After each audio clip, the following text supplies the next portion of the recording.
Shalom, shalom, je vous salue dans le nom précieux de notre Seigneur Jésus-Christ de Nazareth. Je suis le pasteur Donald Soro, pasteur principal de l'église Ara Shalom au Gabon. Si je suis là avec vous dans cette capsule, c'est pour vous partager une autre vidéo de retour à la croix. Retour à la croix, c'est un concept, je voudrais dire une vision qui nous permet de tous retourner à la croix. Nous avons vu que dans ces temps de la fin, l'église du Seigneur a complètement jeté la croix dehors et se sont attachés à des choses qui n'ont rien à voir avec la croix. Donc le but de ces capsules, c'est de nous ramener à la parole, c'est de nous ramener à la croix.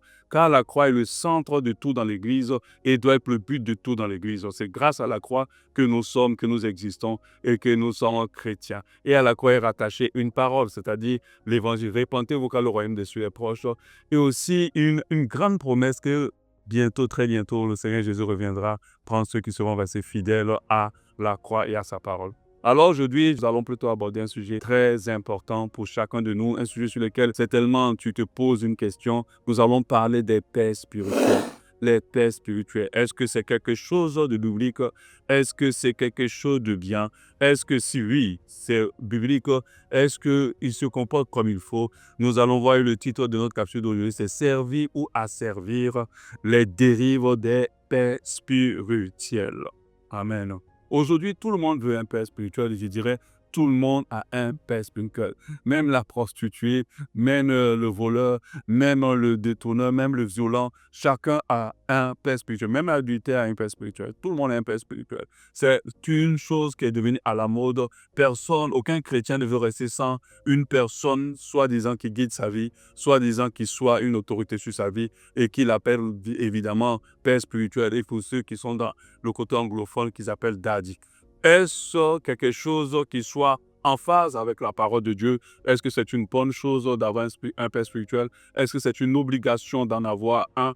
Est-ce que c'est biblique d'avoir un père spirituel? Parce que toutes les questions auxquelles on va essayer de répondre dans cette capsule. Les gens aujourd'hui courent derrière les pères spirituels parce qu'ils se disent que dans le père spirituel, il y a la bénédiction. Dans le père spirituel, il y a la couverture spirituelle, la protection spirituelle, il y a la délivrance. Et le père spirituel a commencé à prendre une place vraiment très importante dans la vie de certaines personnes. Et on se rend compte d'un grand fléau qui se passe, c'est que la majorité des hommes de Dieu, riches, parce qu'il faut ajouter riches, ont plusieurs personnes qui viennent vers eux pour leur demander d'être un père spirituel. Nous tous, on a fait cette erreur dans le passé, mais aujourd'hui, nous avons compris que ce n'était pas forcément une chose qui soit en phase avec Dieu. Est-ce mauvais d'avoir un père spirituel? Est-ce que c'est mauvais d'appeler quelqu'un papa spirituel? Bon, je dirais pour commencer, non. Non, parce que la parole de Dieu, dans la parole de Dieu, nous avons, surtout dans le Nouveau Testament, nous avons un exemple de père spirituel. L'exemple le plus connu, c'est l'apôtre Paul avec Timothée. Et nous pouvons le lire en 1 Timothée 1, 2. Et l'apôtre Paul s'adressant à Timothée, dit à Timothée, mon enfant légitime en la foi, que la grâce, la miséricorde et la paix te soient données de la part de Dieu le Père et de Jésus notre Seigneur. Donc, le concept, je vais dire, pour ne pas dire la doctrine du Père spirituel, est normal, c'est biblique. C'est quelque chose de pas mauvais. Même si la parole de Dieu nous donne une parole assez pertinente sur le sujet, en Matthieu 23, 9, elle dit « Et n'appelez personne sur la terre votre Père spirituel. » Et n'appelez personne sur la terre, plutôt votre Père, pas Père spirituel. Car un seul est votre Père, celui qui est dans les cieux. Donc, quand on voit ces deux choses, est-ce qu'il faut avoir un père spirituel? Est-ce qu'il ne faut pas avoir? La parole de Dieu nous demande de n'appeler personne père. Et de l'autre côté, nous avons l'apôtre Paul qui a pour Timothée comme un fils et il appelle Timothée fils. Et bien sûr, Timothée l'appelle père. Donc, qu'est-ce qu'il faut choisir dans tout ça? Moi, je vais vous parler d'un autre sujet. Nous devons comprendre que le concept du père spirituel est quelque chose de biblique. C'est une bonne chose, c'est biblique. Dans le sens, nous avons engendré quelqu'un dans le Seigneur, comme l'a fait Paul avec Timothée, dans le sens où nous devenons le guide de quelqu'un dans la foi et nous l'aidons à s'affermir dans la foi. Oui, nous pouvons être un père spirituel pour cette personne. Mais est-ce que nous faisons usage de ce concept ou de cette doctrine en griffe comme il faut? C'est là qu'il y a les problèmes. Je pense que pour pouvoir suivre quelqu'un en tant que père spirituel, il faut d'abord que cette personne soit un imitateur de Christ. Parce que nous devons faire très attention. On ne suit pas n'importe qui en tant que père spirituel. C'est là qu'il y a la dérive, c'est là qu'il y a des problèmes. Vous suivez des personnes qui ne sont pas des imitateurs de Christ et vous les appelez père spirituel. Ce n'est pas parce que quelqu'un est un pasteur qui mérite d'être un père spirituel. Ce n'est pas parce que quelqu'un a une église qui mérite d'être un père spirituel. Ce n'est pas parce que quelqu'un maîtrise la Bible par cœur qui mérite d'être un père spirituel. Est-ce que cette personne a le caractère de Christ? C'est là. Parce que l'apôtre Paul que vous voyez là, regardez ce que lui-même il dit dans la parole de Dieu en 1 Corinthiens 11 au verset 1. Il dit, soyez mes imitateurs. Ça veut dire, soyez mes fils. Soyez, parce qu'un imitateur, c'est un disciple, c'est un fils. Soyez mes fils, comme moi je suis aussi l'imitateur de Christ. Donc, pour pouvoir faire de quelqu'un père spirituel, il faut que lui, il soit aussi le fils spirituel de Jésus. Il faut qu'il reflète le caractère de Christ. Et c'est là que beaucoup pêchent, en fait. Parce qu'ils suivent des personnes qui n'ont aucune patience, qui n'ont aucun amour pour eux, qui ne marchent pas dans la sanctification, qui sont arrogants, qui sont imbus d'eux, qui sont orgueilleux. Mais ce n'est pas Christ. Vous ne pouvez pas suivre quelqu'un qui soit rempli de cupidité. Vous ne pouvez pas suivre des personnes qui s'en foutaient de l'argent. Satan a voulu lui proposer toute la gloire, la terre, les royaumes de la terre, toute sa gloire. Il a refusé. La Bible dit qu'on a voulu même le faire roi, il a fui.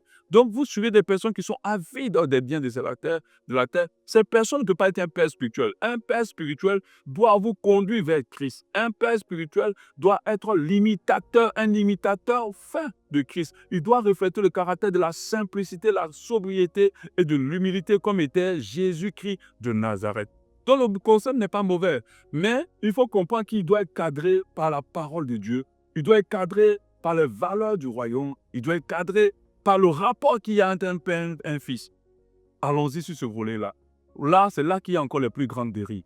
Sur ce volet, les gens font beaucoup d'erreurs. Quand on parle de quelqu'un en tant que père, un père, c'est quelqu'un qui se prend soin d'un fils.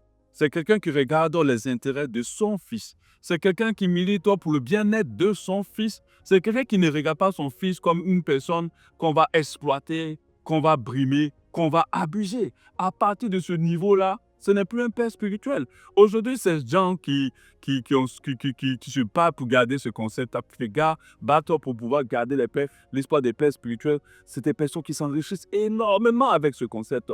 On a maintenant les offrandes d'amour au Père, on a maintenant des formes de domination qui ne disent pas leur nom. Et il y a énormément de choses qui sont dedans. Malheureusement, il y a beaucoup de dangers dans le concept des pères spirituels que nous avons de nos jours. Beaucoup de dérives à l'intérieur. Ils ont enseigné sur la loyauté. Ils donnent des enseignements sur la loyauté, comment honorer son père, comment ci, comment ça. Tout ça pour dominer les gens, pour pouvoir régner sur eux et prendre la place de Dieu dans leur vie. Et c'est ça la grande dérive. Lorsque un soi-disant père spirituel devient Dieu dans ta vie, c'est un grave problème.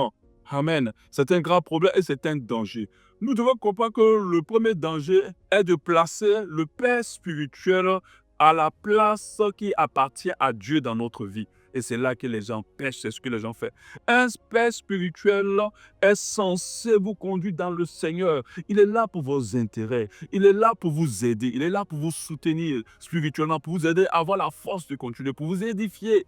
Il est même prêt à partager ses biens avec vous, à vous soulager, à vous gagner à Christ. Mais vous savez le nombre de personnes qui iront en enfer à cause des pères spirituels, le nombre de femmes qui ont été couchées par les pères spirituels, vous savez le nombre de frères qui ont été dépouillés par les pères spirituels, vous savez le nombre de personnes qui ont été même maltraitées, frappées par les pères spirituels. Oui, il y avait une église où les pères spirituels frappaient les gens à la chicotte parce qu'ils avaient péché. Tout ça, une forme d'abus et de dérive. Le problème, c'est que les dérives vont venir le fait que les personnes consultent leur père spirituel à chaque décision, que ce soit mariage, achat, travail, sans rechercher la voix du Saint-Esprit directement eux-mêmes.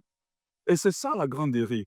On va consulter, je parlais avec quelqu'un qui dit « j'attends que mon père spirituel valide ma date de mariage ». Mais non, ta date de mariage est d'abord validée par le Saint-Esprit, ensuite par tes parents. Et ton père spirituel vient en troisième position. Mais lui n'a pas de pouvoir sur ton mariage parce que tu appartiens à Dieu et tu appartiens à tes parents. Donc, le père spirituel dit tout. Il y a les vérités bibliques. Nous devons comprendre qu'aujourd'hui, le voile est déchiré. L'Esprit de Dieu est répandu sur toute autre chair. Alléluia. Nous avons un seul Dieu et un seul médiateur entre Dieu et les hommes. Nous ne devons pas avoir un autre médiateur. Il ne faut surtout pas que le Père spirituel prenne la place d'un médiateur entre nous et Dieu. Moi, j'ai vu des pères spirituels prier sur YouTube qui disent « je vais te fermer le ciel. Je vais fermer le ciel sur ta tête. Je vais te maudire. Je vais si. » Ils se prennent pour Jésus. Cette capacité donnée à Jésus, aucune malédiction, lorsqu'elle ne vient pas de Dieu, ne peut pas nous atteindre. Et les gens ont peur des pères spirituels. Il y a des abus d'autorité. Certains leaders utilisent leur position pour exiger une soumission aveugle, utilisant souvent la peur. Ne touche pas à mon coin, ne touche pas à Dieu. Donc les gens ils ont plus, leur sens de critique est mort. Comment vous ne, si vous ne pouvez pas dire à votre papa qui est en train de dériver, spirituel en gris, vous ne pouvez pas lui dire, pas, ce que tu fais n'est pas bien. C'est que vous l'avez placé en position de Dieu. Parce que c'est seul à Dieu qu'on ne peut pas faire de reproche. Mais un homme, si. Ils ont conditionné les gens de telle sorte qu'on ne peut même plus pointer du doigt les différentes dérives. Donc, beaucoup de personnes se perdent.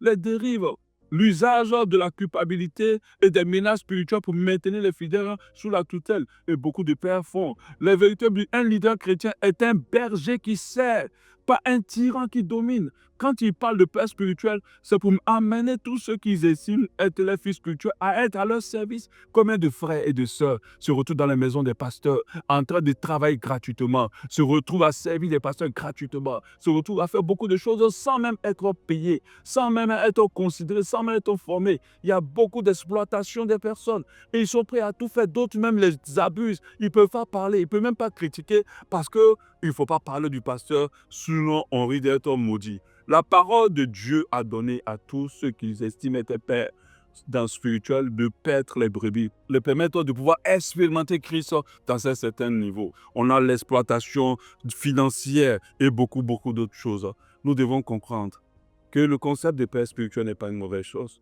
à condition que ceux qui estiment être pères soient des bénédictions pour les filles, les accompagnent dans la connaissance de Dieu, que eux-mêmes puissent avoir le caractère de Christ, parce que nous ne suivons pas quelqu'un qui ne ressemble pas à Jésus.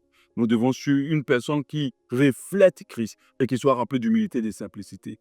Et ceux qui se disent fils et qui cherchent des pères, vous devez comprendre qu'un père, c'est d'abord une personne qui, comme la parole le dit, qui appartient au corps du Christ comme vous. Dans le royaume des cieux, il n'est pas supérieur à vous.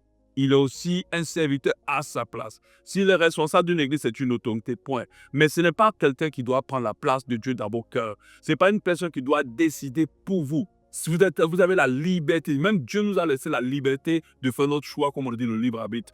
Un père ne doit pas vous imposer aucune décision si vous-même n'avez pas reçu les convictions de la part du Saint-Esprit. Alors, si une personne que vous appelez père spirituel ne suit plus Christ, n'a plus le caractère de Christ, je vous encourage à quitter du milieu d'eux, à vous déconnecter de cette personne. Vaut mieux sauver votre vie, vaut mieux préserver votre salut et préserver votre flamme que de suivre un homme qui va vous perdre. Combien ces pères spirituels ont perdu beaucoup de personnes. Vous savez, le royaume des ténèbres va être rempli à cause de ce fléau de pères spirituels.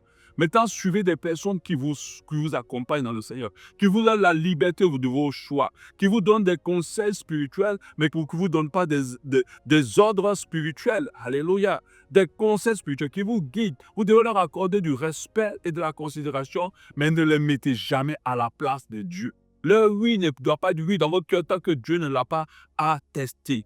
Ayez des pères spirituels, mais cherchez avant tout Dieu dans sa parole. Que Dieu vous bénisse et qu'il vous délivre de l'emprise de toute forme de père spirituel néfaste, dominant, au nom de Jésus. Amen.